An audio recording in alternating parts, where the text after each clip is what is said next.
प्राचीन समय की बात है। भारत में एक राजा राज्य करता था। वह बड़ा ही प्रतापी तथा दानी था। वह नित्य प्रतिदिन मंदिर में भगवत दर्शन करने जाता था। वह ब्राह्मण और गुरु की सेवा किया करता था। उसके द्वार से कोई भी याचक निराश होकर नहीं लौटता था। वह प्रत्येक गुरुवार को व्रत रखता एवं पूजन करता था। हर दिन गरीबों की सहायता करता था। परंतु यह सब बातें उनकी रानी को अच्छी नहीं लगती थी। वह ना ही व्रत करती और ना ही किसी को एक भी पैसा दान में देती। वह राजा से भी ऐसा करने को मना किया करती थी। एक समय की बात है, राजा शिकार खेलने वन को चले गए। घर पर रानी और उसकी दासी थी। उस समय पर गुरु बृहस्पति देव का रूप धारण कर राजा के दरबार पर भिक्षा मांगने आए। साधु ने रानी से भिक्षा मांगी तो वह कहने लगी, हे साधु महाराज, मैं इस दान और पुण्य से तंग आ गई हूँ। इस कार्य के लिए तो मेरे पति देव ही बहुत है। अब आप ऐसी कृपा करो कि मेरा सारा धन नष्ट हो जाए तथा मैं आराम से रह सकूं। साधु रूपी बृहस्पति देव ने कहा, हे देवी, तुम बड़ी ही विचित्र हो। संतान और धन से कोई दुखी नहीं रहता। सभी इसको चाहते हैं। पापी भी पुत्र और धन की इच्छा करता है। अगर तुम्हारे पास धन अधिक है तो भूखे मनुष्यों को भोजन कराओ, प्याव लगवाओ, ब्राह्मणों को दान दो, धर्मशालाएं बनवाओ, कुएं, तालाब, बावड़ी, बाग बगीचे आदि का निर्माण कराओ तथा निर्धन की कुमारी कन्याओं का विवाह करवाओ, साथ ही यज्ञ आदि कराओ। इस प्रकार के कर्मों से आपके कुल का और आपका नाम भी प्रलोक में सार्थक होगा एवं तुम्हें भी स्वर्ग की प्राप्ति होगी। रानी साधु की इन बातों से सुखी नहीं हुई। उसने कहा, हे साधु महाराज, मुझे ऐसी धन की आवश्यकता नहीं जिसको मैं अन्य लोगों को दान देती फिरूं तथा जिनको रखने और संभालने में ही मेरा सारा समय नष्ट हो जाए। साधु ने कहा, हे देवी, यदि तुम्हारी ऐसी इच्छा है तो जैसे मैं बताता हूँ वैसे करना। बृहस्पतिवार के दिन घर आंगन को गोबर से लीपना, अपने केसों को पीली मिट्टी से धोना, केसों को धोते समय स्नान करना, राजा से कहना वह हजामत करवाए, भोजन में मांस मदिरा खाना, कपड़े धोबी के यहाँ धुलने देना। इस प्रकार 7 बृहस्पतिवार करने से तुम्हारा सारा धन नष्ट हो जाएगा। यह कहकर साधु रूपी महाराज बृहस्पति देव अंतर ध्यान हो गए। रानी ने साधु के कहने अनुसार 7 बृहस्पतिवार तक ऐसा करने का विचार किया। साधु के बताए अनुसार कार्य करते हुए केवल 3 ही बृहस्पतिवार बीते थे कि उनकी समस्त धन संपत्ति नष्ट हो गई। भोजन के लिए दोनों समय परिवार तरसने लगा तथा संसारिक भोगों से दुखी रहने लगा। तब राजा रानी से कहने लगा कि हे रानी, तुम यहाँ रहो, मैं दूसरे देश को जाता हूँ, क्योंकि यहाँ पर मुझे सभी मनुष्य जानते हैं, इसलिए मैं यहाँ रहकर कोई काम धंधा नहीं कर सकता। अब मैं प्रदेश जा रहा हूँ, वहाँ कोई काम धंधा ढूंढूंगा, शायद हमारे भाग्य बदल जाए। ऐसा कहकर राजा परदेश चला गया। वह वहाँ जंगल से लकड़ी काट कर लाता और शहर में बेचता था। इस तरह जीवन व्यतीत करने लगा। इधर राजा के बिना रानी और दासियां दुखी रहने लगी। किसी दिन भोजन मिलता और किसी दिन जल पीकर ही रह जाती। एक समय रानी और दासी को 7 दिन बिना भोजन किए व्यतीत करने पड़े। तो रानी ने अपनी दासी से कहा, हे दासी, यहाँ पास ही के नगर में मेरी बहन रहती है। वह बड़ी ही धनवान है। तू उसके पास जाओ और वहाँ से 5 से भेजर मांग ला, जिससे कुछ समय के लिए हमारा गुजारा हो जाए। दासी रानी के बहन के पास गई। रानी की बहन उस समय पूजा कर रही थी। बृहस्पतिवार का दिन था। दासी ने रानी की बहन से कहा, हे रानी, मुझे आपकी बहन ने भेजा है, मुझे 5 से भेजर दे दो। दासी ने यह बात अनेक बार कही, परंतु रानी की बहन ने कोई उत्तर नहीं दिया, क्योंकि वह उस समय बृहस्पतिवार की कथा सुन रही थी। जब दासी को रानी की बहन से कोई उत्तर नहीं मिला तो वह दुखी हुई। उसे क्रोध भी आया। वह लौटकर रानी से बोली, हे रानी, आपकी बहन बहुत ही घमंडी है। वह छोटे लोगों से बात तक नहीं करती। मैंने उनसे कहा तो उसने कोई उत्तर नहीं दिया। मैं वापस चली आई। रानी बोली, हे दासी, इसमें उसका कोई दोष नहीं है। जब बुरा दिन आता है तो कोई सहारा नहीं देता। अच्छे बुरे का पता विपत्ति में ही लगता है। जो ईश्वर की इच्छा होगी वही होगा। यह सब हमारे भाग्य का दोष है। उधर रानी की बहन ने सोचा, मेरी बहन की दासी आई थी परंतु मैं उससे नहीं बोली, इससे वह बहुत दुखी हुई होगी। अतः कथा सुन और विष्णु भगवान का पूजन समाप्त कर वह अपनी बहन के घर आई और कहने लगी, हे बहन, मैं बृहस्पतिवार का व्रत कर रही थी। तुम्हारी दासी हमारे घर आई थी, परंतु जब तक कथा होती है तब तक हम लोग न उठते हैं और ना ही बोलते हैं, इसलिए मैं नहीं बोली। कहो दासी, क्यों आई हो? रानी बोली, बहन, हमारे घर अनाज नहीं था। वैसे तो तुमसे कोई बात छुपी नहीं है, इस कारण मैंने दासी को तुम्हारे घर 5 से भेजर लेने के लिए भेजा था। रानी की बहन बोली, बहन देखो, बृहस्पति भगवान सबकी मनोकामनाओं को पूर्ण करते हैं। देखो, शायद तुम्हारे घर में भी अनाज रखा हो। यह सुनकर दासी घर के अंदर गई। वहाँ उसे एक घड़ा बेजर से भरा मिला। उसकी बहन बड़ी हैरान हुई, क्योंकि उसने एक एक बर्तन देख लिया था। उसने बाहर आकर रानी को बताया। दासी अपनी बहन से कहने लगी, हे रानी, देखो, वैसे हमको जब अन्न नहीं मिलता तो हम रोज ही व्रत करते हैं। अगर इनसे इस व्रत की विधि और कथा पूछ ली जाए तो हम भी यह व्रत कर लिया करेंगे। दासी के कहने पर रानी ने अपनी बहन से बृहस्पतिवार व्रत के बारे में पूछा। उसकी बहन ने बताया, हे रानी बहन, बृहस्पतिवार को सूर्योदय से पूर्व उठकर स्नान करके बृहस्पतिवार का व्रत करना चाहिए, लेकिन उस दिन सिर नहीं धोने चाहिए। बृहस्पतिवार के व्रत में चने की दाल और मुनक्के से विष्णु भगवान का केले के वृक्ष की जड़ में पूजन करे तथा दीपक जलावे। उस दिन एक ही समय भोजन करे। भोजन पीले खाद्य पदार्थ का करे तथा कथा सुने। इस प्रकार करने से गुरु भगवान प्रसन्न होते हैं, अन्न पुत्र धन देते हैं। तरह व्रत और पूजन की विधि बताकर रानी की बहन अपने घर लौट आई और रानी और दासी दोनों ने निश्चय किया कि वह बृहस्पतिवार भगवान का पूजन जरूर करेगी। 7 दिन बाद जब बृहस्पतिवार आया तो उन्होंने व्रत रखा। गुड़शाला में जाकर चना और गुड़ मिलाई तथा उनकी दाल से केले की जड़ में विष्णु भगवान का पूजन किया। अब भोजन कहाँ से आए? दोनों बड़ी दुखी हुई, परंतु उन्होंने व्रत किया था। इस बृहस्पति देव भगवान प्रसन्न थे। वह एक साधारण मनुष्य के रूप में 2 थाली में सुंदर पीला भोजन ले आए और दासी को देकर बोले, हे दासी, यह भोजन तुम्हारे और रानी के लिए है, तुम दोनों करना। दासी भोजन पाकर बड़ी प्रसन्न हुई और रानी से बोली, हे रानी, भोजन कर लो। रानी को भोजन के बारे में कुछ पता नहीं था, इसलिए वह दासी से बोली, जा तू ही भोजन कर, क्योंकि तू व्यर्थ में ही हंसी उड़ाती है। दासी बोली, एक व्यक्ति अभी भोजन दे गया है।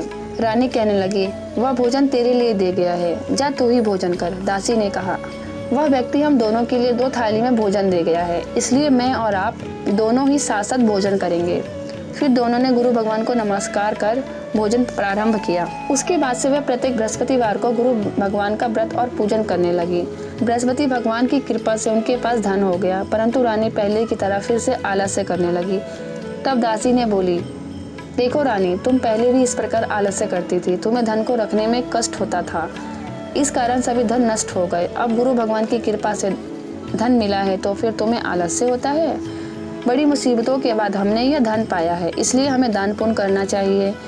भूखे मनुष्य को भोजन कराओ, प्याव लगवाओ, ब्राह्मणों को दान दो, कुएं, तालाब, बावड़ी आदि का निर्माण करवाओ, मंदिर पाठशाला बनाकर दान दो, कुंवारी कन्याओं का विवाह करवाओ, धन को शुभ कार्य में खर्च करो, जिससे तुम्हारे कुल का यश बढ़े तथा स्वर्ग की प्राप्ति हो और प्रीत प्रसन्न हो। दासी की बात मानकर रानी ने इसी प्रकार के कर्म करने प्रारंभ कर दिए, जिससे उसका काफी यश फैलने लगा। एक दिन रानी और दासी आपस में विचार करने लगे कि ना जाने राजा किस दशा में होंगे, उसकी कोई खोज खबर नहीं है। गुरु भगवान से उन्होंने प्रार्थना की और भगवान ने रात्रि में राजा को स्वप्न में कहा, हे राजा, उठ, तेरी रानी तुझको याद करती है, अब अपने देश को लौट जा। राजा प्रातःकाल उठकर जंगल से लकड़ियां काटकर लाने के लिए जंगल की ओर चल पड़ा। जंगल से गुजरते हुए वह सोचने लगा, रानी की गलतियों से कितने दुख भोगने पड़े। राजपाट छोड़कर उसे जंगल में आकर रहना पड़ा। जंगल से लकड़ियां काटकर उन्हें बेचकर गुजारा करना पड़ा। उसी समय उस जंगल में बृहस्पति देव एक साधु का रूप धारण कर आए और राजा के पास आकर बोले, हे लकड़हारे, तुम इस सुनसान जंगल में किस चिंता में बैठे हो, मुझे बतलाओ। यह सुन राजा के नेत्रों में जल भर आया और साधु की वंदना कर बोले, हे प्रभु, आप सब कुछ जानते हैं। इतना कहकर राजा ने साधु को अपनी संपूर्ण कहानी सुना दी। राजा तो स्वभाव से ही दयालु होते हैं। वह राजा से बोले, हे राजा, तुम्हारी पत्नी ने बृहस्पतिवार के प्रति अपराध किया था, जिसके कारण तुम्हारी यह दशा हुई। अब तुम किसी प्रकार की चिंता मत करो, भगवान तुम्हें पहले से अधिक धन देंगे। देखो, तुम्हारी पत्नी ने बृहस्पतिवार का व्रत करना प्रारंभ कर दिया है। अब तुम भी बृहस्पतिवार का व्रत करके चने की दाल व गुड़ और जल को लोटे में डालकर केले के पत्ते से भगवान विष्णु का पूजन करो। फिर कथा कहो या सुनो, भगवान तुम्हारी सब मनोकामनाओं को पूर्ण करेंगे। साधु को प्रसन्न देखकर राजा बोले, हे प्रभु, मुझे लकड़ी बेचकर इतना पैसा नहीं बचता जिससे भोजन करने के उपरांत मैं कुछ बचा सकूं। मैंने रात्रि में अपनी पत्नी को व्याकुल देखा। मेरे पास कोई साधन नहीं जिससे मैं उनका समाचार जान सकूं। फिर मैं बृहस्पतिवार की कौन सी कथा कहूँ या सुनूं? मुझको तो कुछ मालूम नहीं होता। साधु ने कहा, हे राजा, तुम किसी बात की चिंता मत करो। बृहस्पतिवार के दिन तुम रोजाना की तरह लकड़ियाँ लेकर शहर में जाओ। तुम्हें रोज से दुगना धन प्राप्त होगा, जिससे तुम भली भांति भोजन कर लोगे तथा बृहस्पति देव की पूजा का सामान भी आ जाएगा। बृहस्पतिवार की कथा इस प्रकार है। प्राचीन काल में एक बहुत ही निर्धन ब्राह्मण था। उसकी कोई संतान नहीं थी। वह नित्य पूजा पाठ करता, परंतु उसकी स्त्री बड़ी मलिनता के साथ रहती थी। वह ना ही स्नान करती और ना ही किसी देवी देवताओं का पूजा करती। प्रातः काल उठते ही सर्वप्रथम भोजन करती, बाद में कोई अन्य कार्य करती। ब्राह्मण देवता बहुत ही दुखी रहते थे। पत्नी को बहुत समझाते किंतु उसका कोई परिणाम ना निकलता। भगवान की अनुकंपा से एक समय उस ब्राह्मण की पत्नी गर्भवती हुई और 10वें महीने एक सुंदर कन्या को जन्म दिया। निर्धन ब्राह्मण की कन्या के जन्म से बहुत दुखी हुए। धीरे धीरे ब्राह्मण की कन्या बड़ी होने लगी। बचपन से ही उस कन्या की रुचि भगवान विष्णु की पूजा में थी। वह प्रातः उठते ही स्नान आदि करके विष्णु भगवान की पूजा करने मंदिर में जाती थी। बृहस्पतिवार को वह व्रत करके विधिवत पूजा पाठ करती थी। पूजा पाठ के बाद वह पढ़ने के लिए पाठशाला में जाती थी। घर से चलते हुए वह मुट्ठी भर जौ साथ लेकर जाती थी और पाठशाला के रास्ते में थोड़ी थोड़ी जौ गिराती जाती थी। जब वह पाठशाला से घर लौटती तो जौ के वह दाने सोने में बदले हुए मिलते थे। लड़की सभी सोने के दाने को बीन लाती थी। एक दिन जब वह सोने के दाने को साफ कर रही थी तो उसकी माँ ने कहा, बेटी, सोने के दानों को साफ करने के लिए सोने का सूप होना चाहिए। अगले दिन बृहस्पतिवार था। उसने भगवान बृहस्पति देव की पूजा करते हुए प्रार्थना की, हे भगवान, यदि मैंने आपका व्रत विधिवत किया हो तो मुझे सोने का सूप दे दो। भगवान बृहस्पति देव ने उसकी मनोकामनाओं को पूर्ण करने का वचन दिया। पाठशाला से लौटते समय उसे रास्ते में सोने का सूप पड़ा हुआ मिला। घर लौटकर सोने का सूप अपनी माँ को दिखाकर वह सोने के दाने साफ करने लगी। उसी समय नगर का राजकुमार उसके घर के पास से गुजरा। उस सुंदर लड़की को सोने के सूप में जौ साफ करता देख राजकुमार उस पर मोहित हो गया। महल में लौटकर राजकुमार ने राजा से उस लड़की से विवाह करने की इच्छा प्रकट की तो राजा ने ब्राह्मण को महल में बुलाकर राजकुमार से उस लड़की की विवाह की बात कही। ब्राह्मण तैयार हो गया। धूमधाम से उस लड़की का विवाह राजकुमार से हो गया। जब दुल्हन बनकर ब्राह्मण की लड़की महल में चली गई, लड़की के चले जाने से ब्राह्मण फिर से निर्धन हो गया। उसे कई कई दिन भोजन भी नहीं मिलता था। बहुत दुखी होकर ब्राह्मण एक दिन अपनी लड़की के पास गया। अपने पिता से निर्धनता का समाचार सुनकर उसे बहुत सा धन देकर पिता को विदा किया। उस धन से ब्राह्मण के कुछ दिन तो आराम से गुजर गए, लेकिन जल्द ही भूखे मरने की हालत हो गई। ब्राह्मण अपनी लड़की से धन लेने के लिए फिर महल में पहुंचा। लड़की ने पिता की बुरी हालत देखकर बोली, पिताजी, आखिर आप कब तक मुझसे यह धन लेकर जीवन यापन करेंगे? आप कोई ऐसा उपाय क्यों नहीं करते जिससे आपका घर भी धन संपत्ति से भर जाए? ब्राह्मण ने कहा, मैंने तेरी माँ को बहुत समझा लिया पर उसकी समझ में कुछ नहीं आता। उसका फूहड़पन नष्ट हो तो घर की निर्धनता भी दूर हो जाएगी। तब कुछ सोचकर लड़की ने पिता से कहा, पिताजी, आप कुछ दिनों के लिए माँ को मेरे पास छोड़ जाओ। तब कुछ सोचकर ब्राह्मण पत्नी को लड़की के पास छोड़ आया। लड़की ने अपनी माँ से कहा, हे माँ, तुम कल प्रातः उठकर स्नान आदि करके भगवान बृहस्पति देव विष्णु जी की पूजा अवश्य करना। पूजा करने से तुम्हारी निर्धनता अवश्य दूर होगी। लेकिन उसकी माँ ने उसकी कोई बात नहीं सुनी। तब क्रोधित होकर लड़की ने अपनी माँ को एक कक्ष में बंद कर दिया। सूर्योदय के समय माँ को उठाकर जबरदस्ती उसे स्नान कराया और फिर मंदिर ले जाकर भगवान बृहस्पति देव की पूजा कराई। कुछ दिनों तक ऐसा करने से माँ की बुद्धि में परिवर्तन हुआ और वह स्वयं बृहस्पतिवार का व्रत करने लगी। उसके व्रत रखने से ब्राह्मण के घर में भी भगवान विष्णु की अनुकंपा से धन की वर्षा होने लगी।